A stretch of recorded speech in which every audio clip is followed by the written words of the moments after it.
রহমতুল্লাহ। ওয়ালাইকুম আসসালাম রহমতুল্লাহ বরকাত। জি, দাদা, আমি নিউ ইয়র্ক থেকে বলছি। তো বলেন। আমার কোশ্চেন হলো যে এখন অনেক জায়গায় দেখতেছি যে সুরার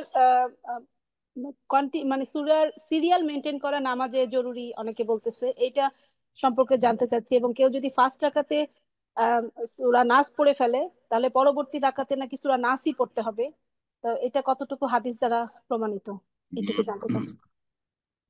বর্তমান যে কোরআনের বিন্যাস আছে, সিরিয়াল আছে, সেটি ওসমান রাজি আল্লাহ তালানহর ইজতেহাদে তার জামানায় তার খেলাফতে হয়েছে।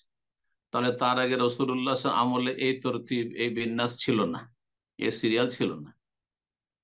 তাহলে এইভাবে পড়া তখন জানতো না তা। হ্যাঁ। তারপরে আপনার আবু বকর সিদ্দিক রাজি আল্লাহ খেলাফত আমলে তখনও ছিল না। ওমর রাজি আল্লাহ খেলাফত দীর্ঘ 10.5 বছরে, তখনও ছিল না। তাহলে বোঝা যাচ্ছে যে ওয়াহির জামানা ওয়াহি হয়েছে নবী সাল্লাল্লাহু আলাইহি ওয়াসাল্লামের এন্তেকালের সাথে। তারপর আবু বকরের খেলাফত, উমরের খেলাফত, এসব খেলাফতে এই বিন্যাস, এই তরতিব মেনটেন করতে হবে। আর সূরা নাস পড়ে নিয়ে আবার ফালাক পড়া যাবে না, এইসব কথার কোনো সুযোগই ছিল না, কারণ কোরআনের এই তরতিব ছিলই না আসলে।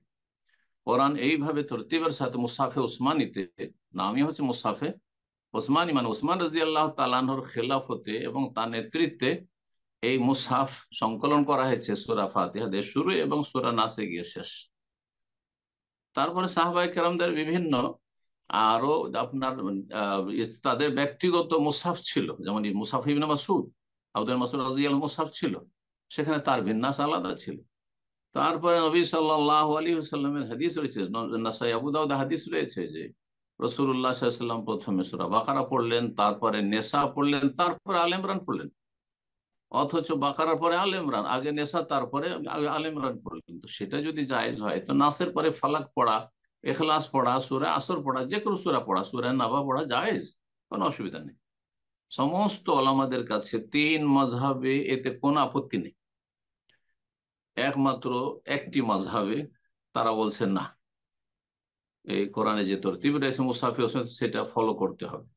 কিন্তু এই ফতোয়া তাদের, হ্যাঁ, দলিল সম্মত নয়। জি। যারা শুনিয়েছে যে না, সূরা নাস পড়লে আবার দ্বিতীয় রাকাতে সূরা নাস পড়তে হবে, তারা সে বিশেষ একটি মজহাব ফলো করে, যাদের ফতুয়া হাদিস সম্মত নয়, হাদিস বিরোধী ফতুয়া। সুতরাং সেটা আপনি মানবেন না। জি। সেই হাদিস দ্বারা প্রমাণিত, নবী সাল্লাল্লাহু আলাইহি সাল্লাম পড়েছেন আগে পরে করে, সুতরাং কোনো অসুবিধা নেই। জি। বারাকাল্লাহু ফিক।